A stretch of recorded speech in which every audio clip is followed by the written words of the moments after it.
그래서 요즘에 나온 컨셉이 수술 안 하고는 못 고쳐? 수술 안 하고도 우리가 잘 고칠 수 있으면 수술 안 하고 하는 게 제일 좋잖아. 그래서 나온 게 아킬레스 힘줄의 비수술적인 치료입니다. 비수술적인 치료를 하기 위해서 가장 중요한 선결 과제는 빨리 진단하고 빨리 처치를 하는 거예요. 그래서 빨리 진단을 하기 위해서는 의심되면 일단은 바로 발목을 아래로 내린 채로 반기부스를 해놓고 적극적으로 MRI랑 초음파를 해야 돼요. 그래서 24시간에서 48시간 내에 명확하게 진단을 하고 환자분을 그때 통기부스를 해야 비수술적인 치료 결과가 좋다라고 되어 있습니다.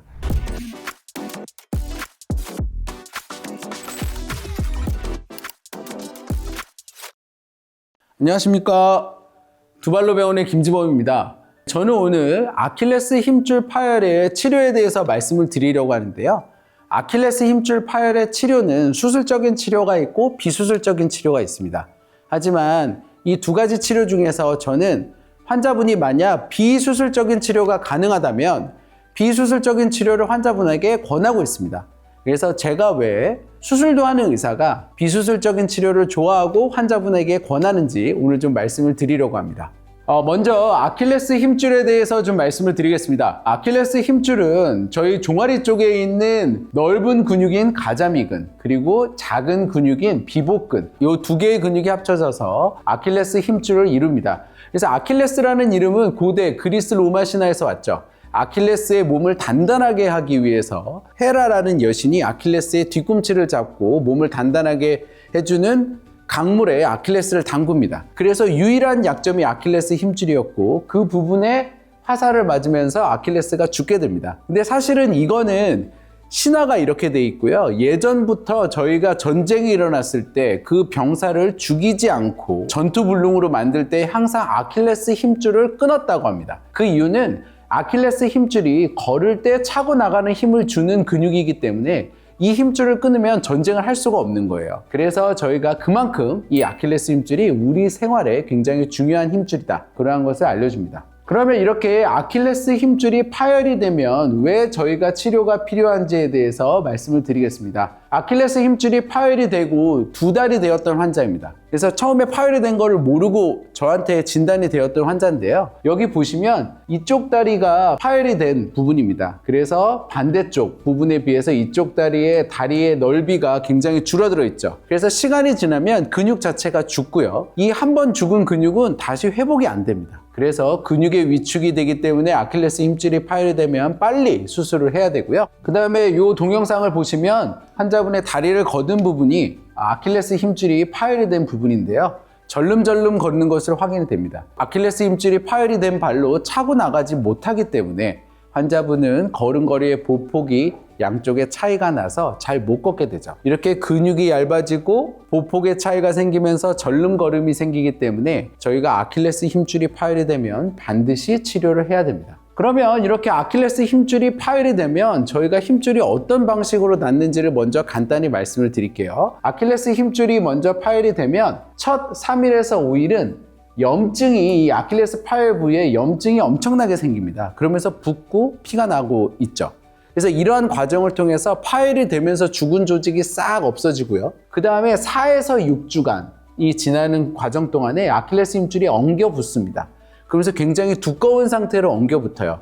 그래서 이때 붓기 시작합니다. 그리고 6주에서부터 1년까지 이 아킬레스 힘줄이 엉겨 붙은 상태에서 계속 재형성이 되면서 원래의 아킬레스 힘줄로 바뀌게 돼요. 그래서 저희가 아킬레스 힘줄 파열 치료의 목표는 아까 제가 말했던 염증기와 증식기, 아킬레스 힘줄이 붙기 전까지 아킬레스 힘줄이 제대로 된 길이에서 붙을 때까지 길이를 유지를 하는 게 제일 중요합니다.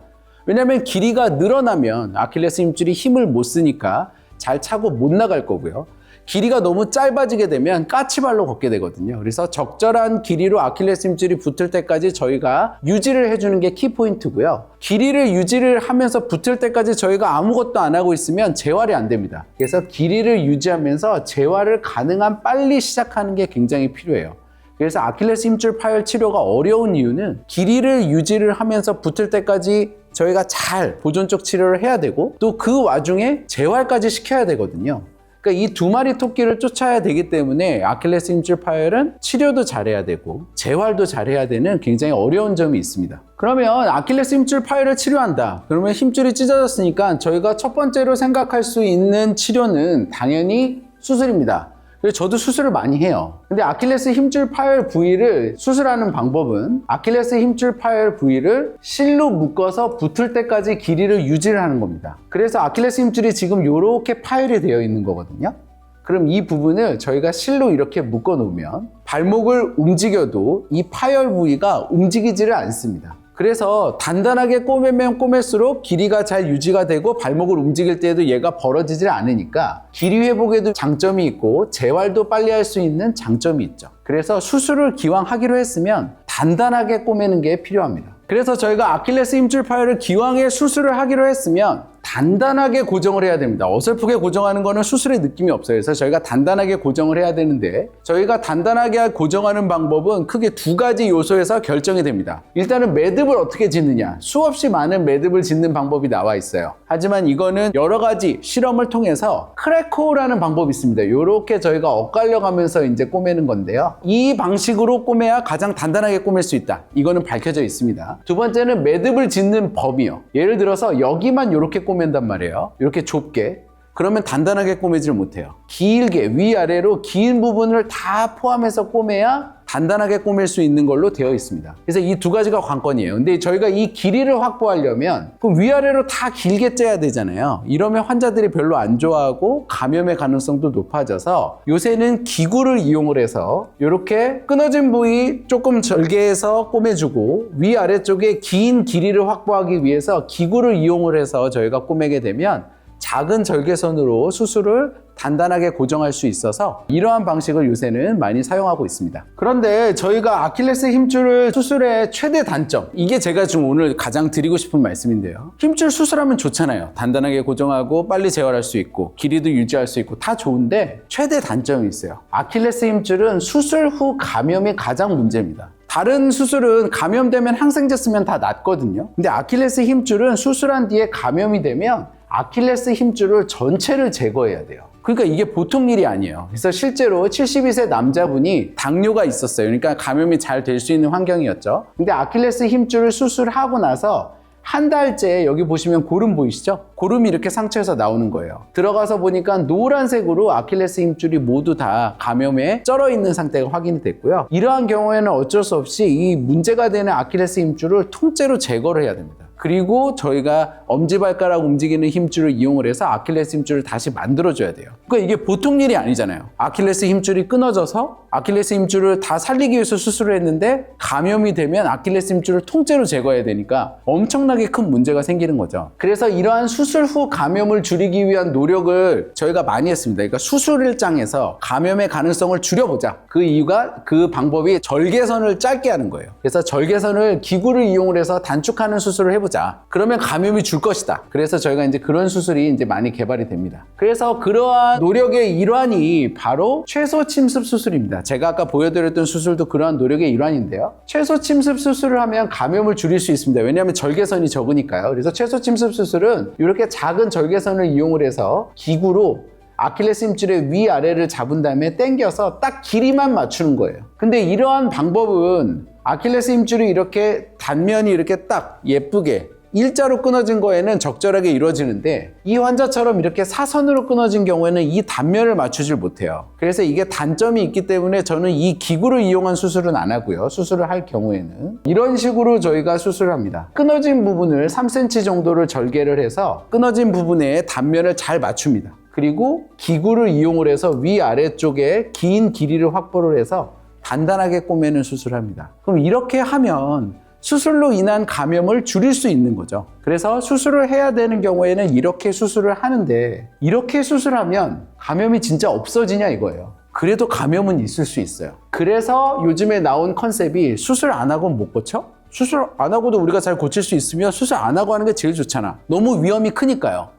그래서 나온 게 아킬레스 힘줄의 비수술적인 치료입니다. 그래서 아킬레스 힘줄의 비수술적인 치료는 아킬레스 힘줄이 붙을 때까지 발목을 쭉 아래로 내리는 거예요. 그럼 발목을 위로 올릴 때에는 아킬레스 힘줄이 이렇게 끊어져서 벌어져 있던 게 발목을 이렇게 아래로 내리면 끊어진 부위가 서로 끝과 끝이 닿습니다. 그 상태로 통기부스를 증식기가 될 때까지 4에서 6주가 될 때까지 계속 유지를 하면 아킬레스 힘줄이 어느 정도 엉겨 붙거든요. 그러면 그 상태에서 우리가 재활을 하자, 수술하지 말자, 이런 컨셉이 나왔습니다. 이게 바로 아킬레스 힘줄의 비수술적인 치료예요. 아킬레스 힘줄의 비수술적인 치료는 하지만 안타깝지만 모든 환자 안 돼요. 일부의 환자에서만 저희가 가능해요. 그래서 비수술적인 치료를 할 수 있는 환자는 간단합니다. 제가 아까 발목을 아래로 내린 상태에서 고정했다고 그랬잖아요. 그래서 아킬레스 힘줄이 이렇게 끊어진 단면이 발목을 이렇게 아래로 내리는 기부스를 했을 때 끝과 끝이, 아킬레스 힘줄과 끝과 끝이 닿아야 돼요. 그런데 여기서 보시는 것처럼 아킬레스 힘줄과 아킬레스 힘줄의 끝과 끝이 아래로 내려도 이 중간에 검은색이 남아있어서 발목을 아래로 내려도 끝과 끝이 지금 닿지 않고 있는 거거든요. 그러면 이런 환자에서는 못해요.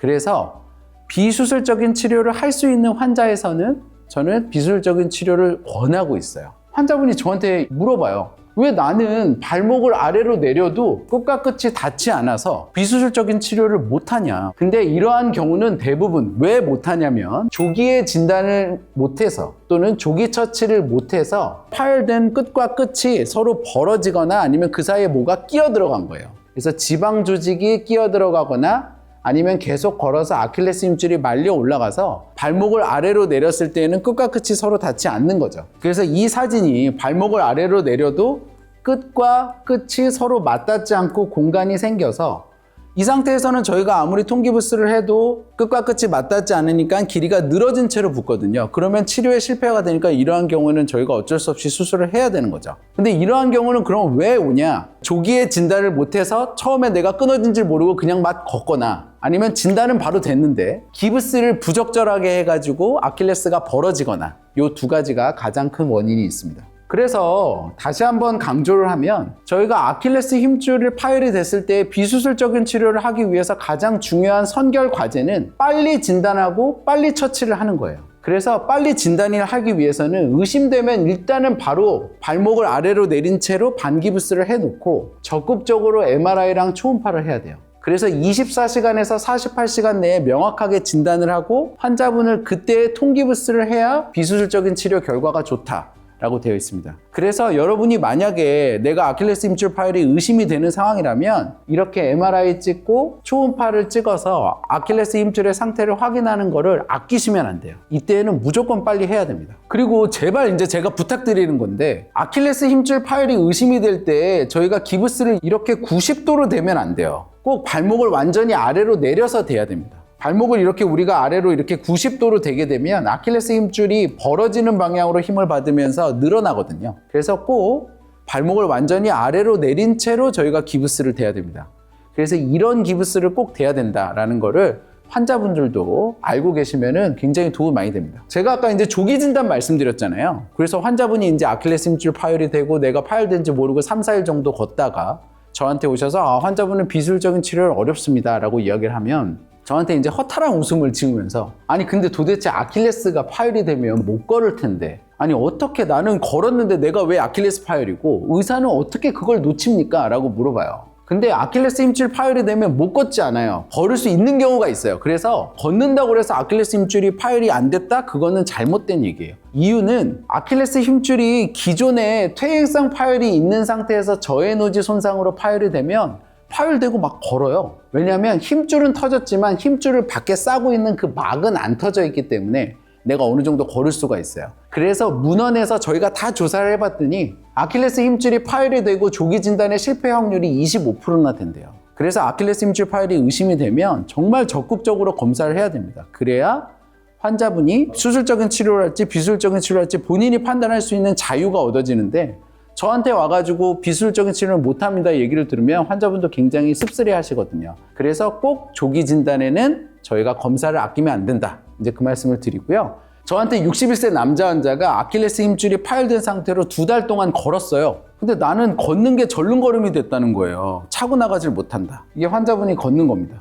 잘 걷죠? 걷는 거 굉장히 부드럽게 잘 걸어요. 그런데 보면 한 발로 까치발을 못해요. 그리고 저게 초기에는 저렇게 걷는데 30분 이상 걸으면 전다는 거예요, 본인이. 그리고 검사를 해봤더니 아킬레스 힘줄이 파열이 됐고 실제로 이 환자 사진을 보면 아킬레스 힘줄이 파열이 돼서 위아래로 2cm 올라가 있는 상황입니다. 그래서 이런 상황에서도 걸을 수 있는 환자는 걷는다.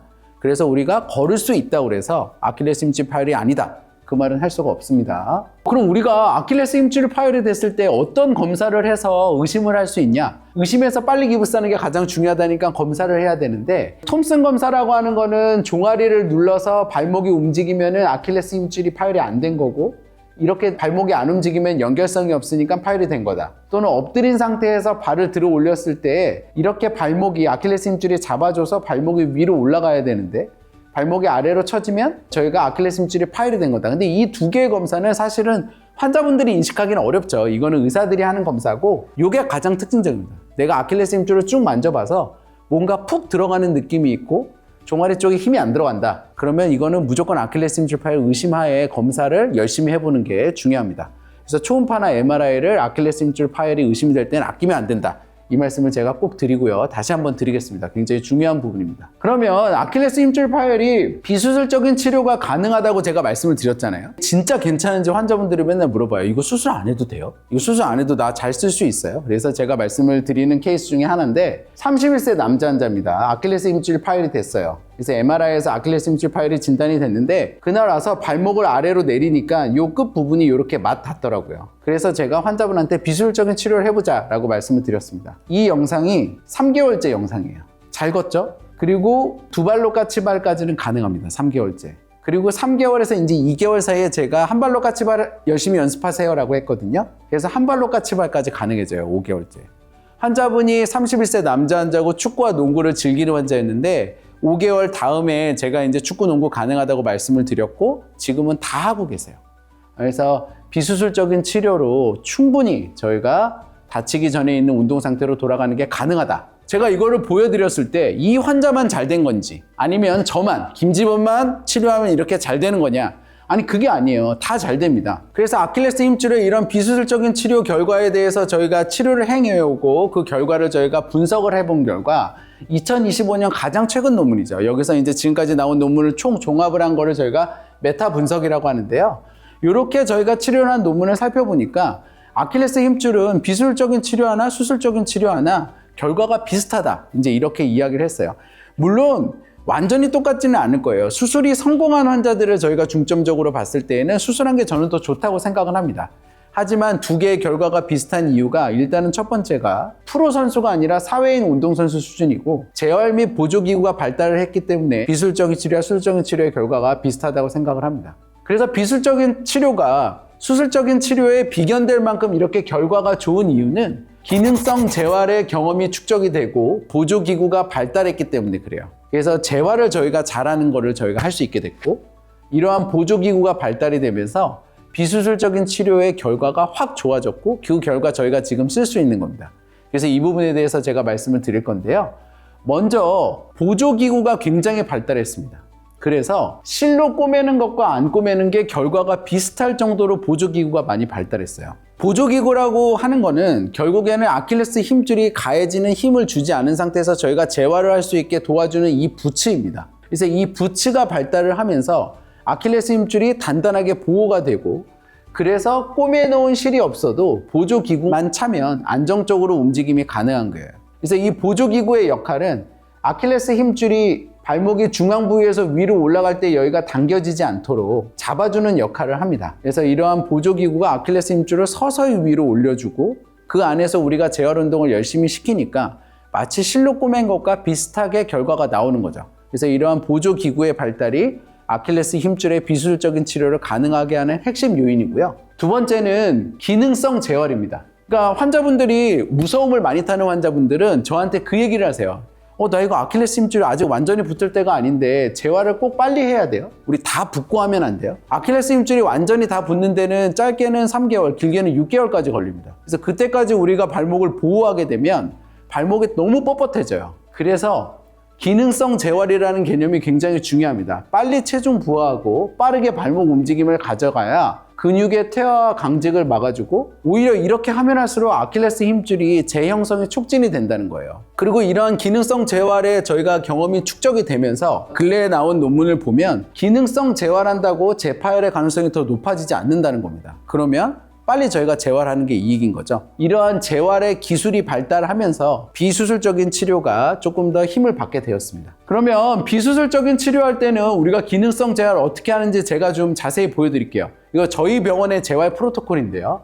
첫 4주는 통기부스예요. 아까 염증기와 증식기가 4주에서 6주 걸린다고 했잖아요. 그래서 첫 4주 염증기와 붓기 시작하는 증식기까지는 통기부스를 해서 안정합니다. 그래서 아킬레스의 끝과 끝이 최소한으로 붙는 것을 기다리는 거죠. 그 다음엔 4에서 6주에는 제가 아까 말씀드린 이 보조기를 이용을 해서 걷기 시작합니다.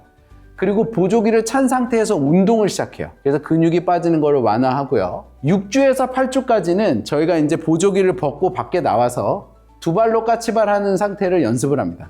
혹시 발이 너무 아래로 내려갈까봐 밑에 이렇게 발을 대서 안전하게 만들어 놓고 두 발로 까치발하는 연습을 해서 이 근육을 기르는 겁니다. 그리고 체중을 왔다 갔다 하는 연습을 해서 저희가 균형 감각도 잡죠. 그래서 이 시기는 증식기가 지나가는 시기로 수술이 없어도 이미 실이 없어도 아킬레스가 어느 정도 붙은 상태예요. 그래서 이러한 운동이 가능하고요. 8주에서 9주는 부츠를 벗을까 말까 고민을 많이 하면서 두 발로 까치발을 드는 연습을 합니다. 아까 보여드렸던 밑에 대지 않는, 밑에 보호하는 그런 받침대 없이 아킬레스 힘줄이 완전히, 발목이 완전히 90도가 될 때까지 아래로 내릴 수 있는 수준이 되고요. 그 다음에 걷는 연습을 해요. 근데 이 걷는 연습은 저희가 맨 땅에는 하면 안 되고요. AGT라고 해서 저희 병원에는 있는데 체중을 들어 올리는 기구가 있습니다. 그러면 체중을 받치지 않고 큰 힘이 걸리지 않은 상태에서 저희가 이렇게 걷는 연습이 가능합니다. 그래서 두 발로 까치발 드는 연습을 하고 AGT 안에서 저희가 걷는 연습을 통해서 아킬레스 힘줄의 재활을 진행을 하고요. 그 다음에 마지막에 이제 10에서 12주면 병원에서 하는 거의 마지막 재활입니다. 그래서 한 발로 까치발 드는 연습을 해요. 아킬레스 힘줄 재활의 끝은 한 발로 까치발이에요. 이유는 우리가 걸을 때 이렇게 앞으로 쫙 차고 나가잖아요. 그래서 이렇게 차고 나가려면 한 발로 까치발이 돼야 되거든요. 한 발로 까치발이 되기 위해서는 일단 균형을 잘 잡아야 되고 그 다음에 근력도 있어야 됩니다. 그래서 이렇게 한 발로 균형 잡는 연습을 계속 해야 되고요. 그 다음에 벽을 잡고 근력을 기르기 위해서 한 발로 까치발하는 연습을 합니다. 그래서 12주가 됐을 때 한 발로 까치발이 만들어지면 엄청 잘 된 거예요. 그래서 이렇게 하면 저희가 일단 병원에서 하는 급성 재활은 마무리가 되고 환자분이 완벽하게 사회로 복귀합니다. 저희가 이러한 기능성 재활을 할 때는 맞춤형으로 해야 된다는 게 제일 중요합니다.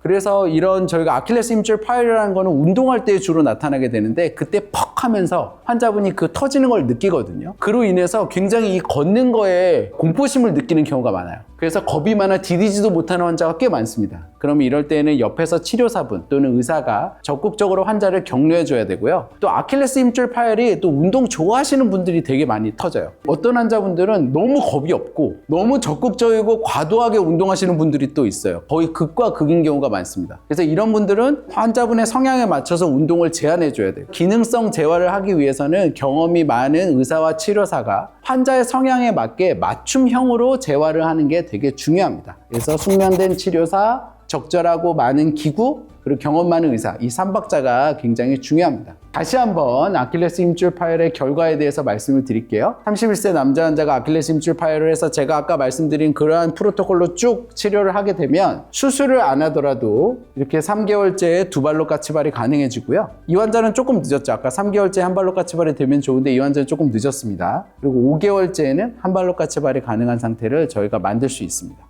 아킬레스 힘줄이 터지게 되면 이렇게 저희가 다 치료를 했습니다. 그럼 향후에 저는 어떻게 됩니까? 라고 물어보셨을 때 제가 아킬레스 힘줄 파열의 비수술적인 치료의 예후를 이렇게 말씀을 드려요. 일단 한번 힘줄이 굉장히 두꺼워집니다. 그럼 그 두꺼워진 힘줄이 1년과 2년에 걸쳐서 재형성이 되면서 점점 얇아져요. 힘줄이 두꺼워서 단단한 게 아니라 얘가 그냥 탄력성이 저하된 상태입니다. 그래서 오히려 두꺼운 힘줄이 최대 인장 강도는 약해지는 거거든요. 버티는 힘은 약합니다. 그래서 스트레칭을 잘하고 보호해주는 게 1, 2년은 필요하다. 하지만 그렇게 얘가 힘줄이 좀 약해져 있어도 아마추어에서는 대부분 우리가 리턴 투 플레이라고 하는데요. 다치기 전 상태로 돌아가는 게 가능합니다. 하지만 프로는 다를 수 있어요. 아킬레스 힘줄 파열은 프로 같은 경우에는 치료를 아무리 잘해도 복귀를 못하는 경우가 있지만 대부분의 아마추어 선수들은 다 복귀를 하니까 적극적으로 치료받으셔서 건강한 발걸음 회복하시면 좋겠습니다. 그래서 정리해 보겠습니다. 아킬레스 힘줄 파열은 근력이 약화되고 절른 걸음을 걷게 만들기 때문에 반드시 치료가 필요하고요. 아킬레스 힘줄 파열의 수술은 길이 회복과 재활의 측면에서는 분명히 강점이 있지만 감염이라는 치명적인 단점이 있기 때문에 감염이 되면 아킬레스 힘줄을 모두 다 제거를 해야 되니까요. 그래서 수술에는 한계가 있습니다. 그래서 가능하면 아킬레스 힘줄의 파열을 비수술적인 치료를 하는 게 좋은데요. 이 비수술적인 치료를 가능하게 하려면 조기 진단, 조기 처치해서 비수술적인 치료를 가능한 환경을 만드는 게 중요하고요. 비수술적인 치료에 들어갔을 때에는 좋은 보조기와 숙련된 병원에서의 기능성 재활로 인해서 수술과 비슷한 효과를 얻을 수 있도록 저희가 노력을 해야 됩니다. 그래서 저는 아킬레스 힘줄에 파열이 됐을 때 비수술적인 치료가 가능하면 비수술적인 치료를 하자고 말씀을 드리고 있고요. 하지만 내가 프로 운동선수다. 또는 젊은 분인데 정말 프로처럼 운동을 하는 분이라면 저희가 아킬레스 힘줄을 수술적으로 치료할지 비수술적인 치료를 할지는 충분하게 상의한 다음에 결정을 해야 된다고 생각합니다. 네, 경청해 주셔서 감사합니다.